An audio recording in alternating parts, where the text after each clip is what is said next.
Thank you for attending today's meeting with St. Louis County staff to view the concept plans for South Hanley Road in the cities of Brentwood, Richmond Heights, and Maplewood. We're joined today by several members of the Department of Transportation and Public Works Planning and Design team. My name is John Shrewsbury. I'm a Transportation Planning Supervisor.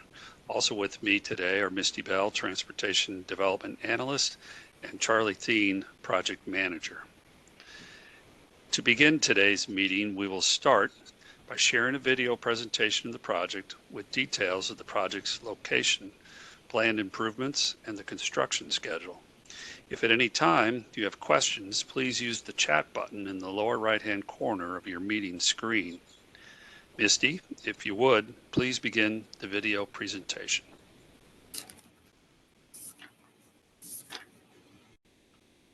In this presentation, we'll discuss the county's plans to improve Hanley Road from Bruno Avenue to Dale Avenue.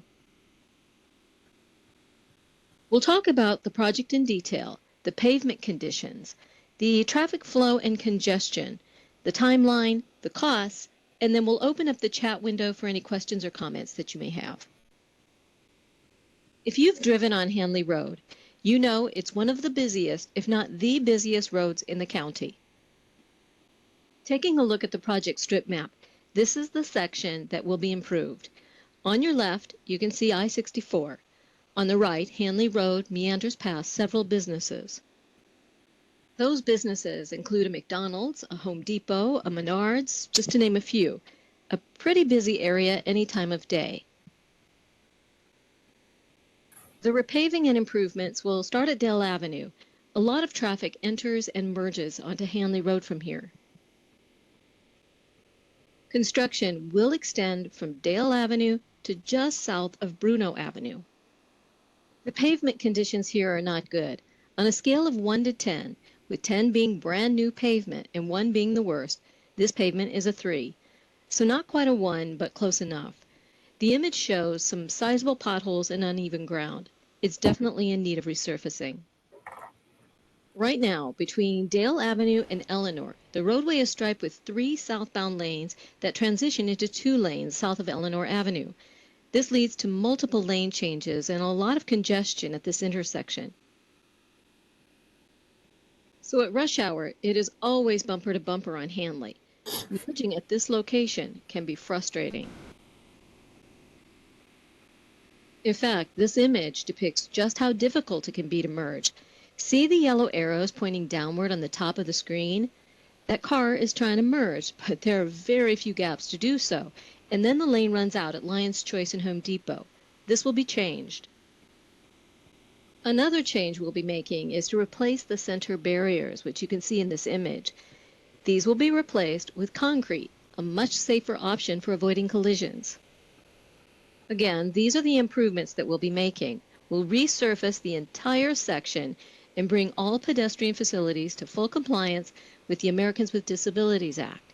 There will be minor widening and reconfiguring that will provide 3 southbound lanes to Bruno, where a 3rd southbound lane already exists. This graphic depicts how those 3 lanes will merge into a 3rd southbound lane that already exists on the other side. This will give drivers more time to get into the correct lanes and to their destinations. So how long will it take?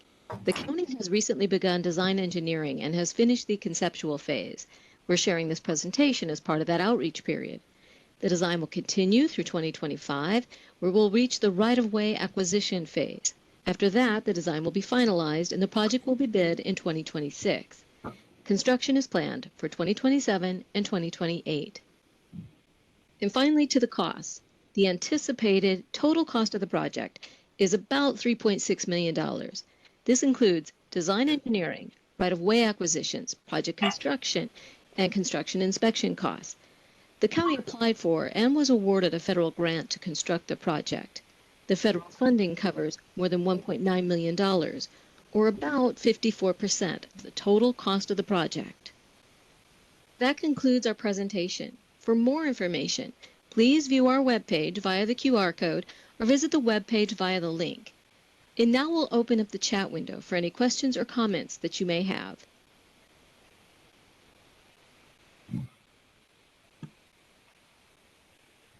Thank you, Misty. That was a great deal of information in that video, and you may have some questions on this work plan or the schedule and any anticipated impacts to traffic. So again, please use the chat button in the lower right-hand corner of your meeting screen, and we will provide responses to your questions. While we are pausing for questions, we'll share the concept plan with you. So Misty, if you would, please share the strip map for this project. Thank you.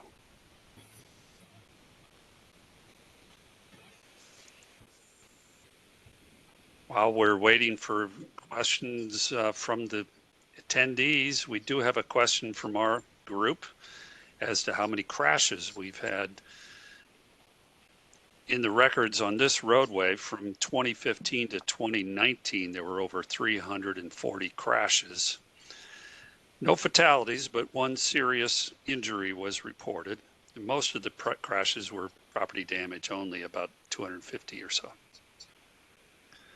What we are planning to do to alleviate some of the traffic conflicts is we're going to install limited raised median that will reduce the left turn traffic conflicts south of Dale Avenue, near the Circle K and the Panda Express and Chipotle building on the east side of the road.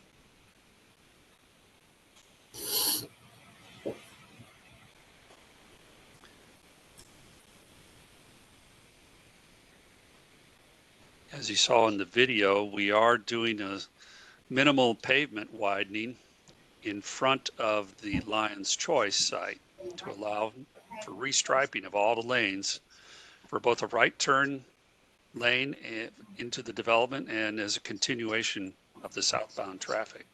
So from Eleanor Avenue to Stroessner Avenue, this minimal widening will add a lane, creating a third southbound lane and removing the forced lane merge.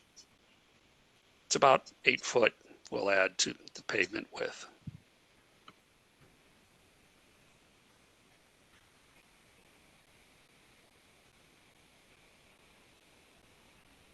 Also along this roadway, we are going to do improvements to the existing sidewalks. Both sides of the street will get upgrades to comply with ADA requirements, curb ramp replacement, and such sidewalk repairs to remove tripping hazards.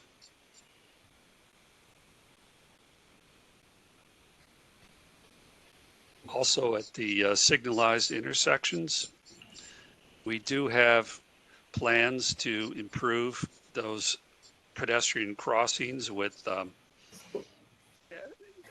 high visibility continental type crosswalks. They're under consideration and will be more developed in our preliminary plans.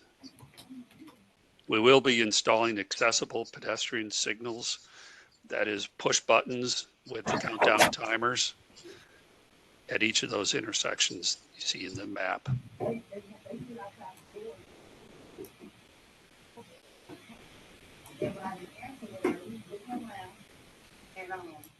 At this time, we really don't have any other questions popping up in our chat.